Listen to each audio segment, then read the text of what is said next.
जय जगन्नाथ।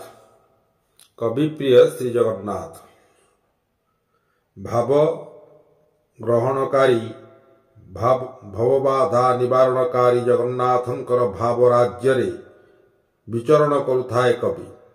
मधु संग्रह कलापरी भाव कुसुमरु भाव संग्रह करी कविता काव्यादि रचना करी भावग्राही मानू मुग्ध करने सहित जगन्नाथंकर लीला महिमा गुणर प्रचार तथा प्रसार करिथांती।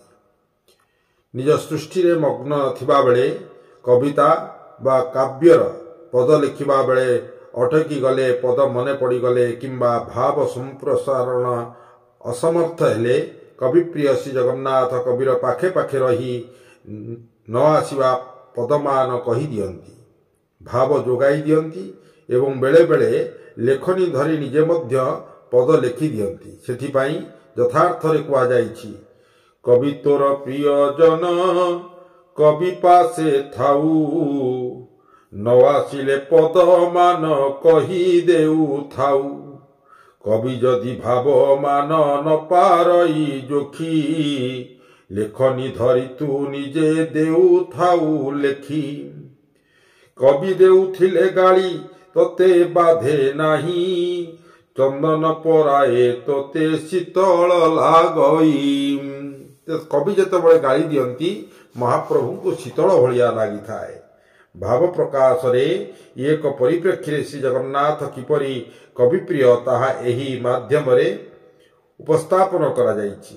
एक बलिष्ठ प्रमाण द्वारा जगन्नाथ किपरि कवि प्रिय कहिबा पाई कवि कृष्णदास बा दीन कृष्णदास जीवन रे एक विशिष्ट घटना एठारे प्रकाश करा जाउछि।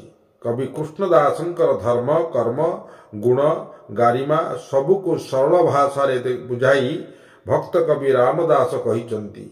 पुरुषोत्तमे तार वास नाम ताहार कृष्णदास जाति रे अटई करण पंडित विवेक सुजान धीर चतुर सर्वसह निशते परलोक प्रिय सकल लोके दया करे दाढ़्यता भक्ति भावना रे सकल गुणे से निपुण कवित्व पणे से निपुण बोइले निर्दोष कवित्व प्रबंध कला प्रमित श्रीहरि बिना अन्य कथा गीत से न बोलई अन्यथा।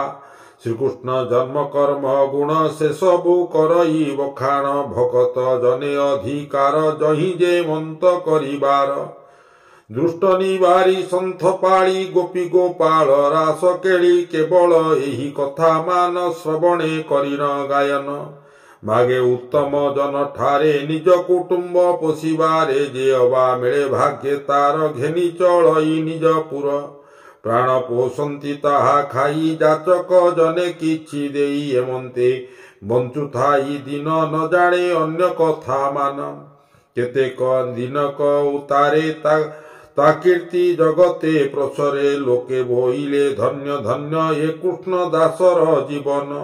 श्रीकृष्ण कथा अमृत पान केवल अमृत समान बीतकु पारे नंद बंदी करी श्रवणे पापी पाप हरि एमान प्रबंध से जेते कला शेष प्राणी हिते। पापताप निवारक दुख कष्ट हारक मुक्ति प्रदायक भगवान श्रीकृष्णंकर कथामृत संपर्क रे सारस्वत रचना मान सृष्टि करी से सबु प्रचार करिबा कृष्णदास बनाम दीनकृष्णदासंकर मुख्य धर्म और कर्म थिला। कवि दीनकृष्ण ओरफ कृष्णदास निजर प्रसिद्ध रसकल्लोल काव्य रे श्रीकृष्ण संपर्क रे लिखिछंती।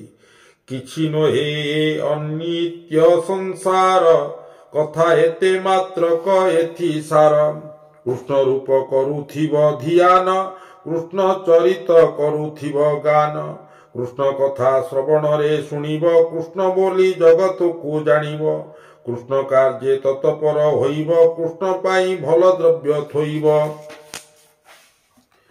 कृष्ण गीत सरधारे गाइब कृष्णदास को प्रसन्न होइब। भगवान श्रीकृष्ण पापक्षय करिवार प्रधान कर्ता भावे दर्शाई कवि दीनकृष्णदास बा कृष्णदास लिखिछंती।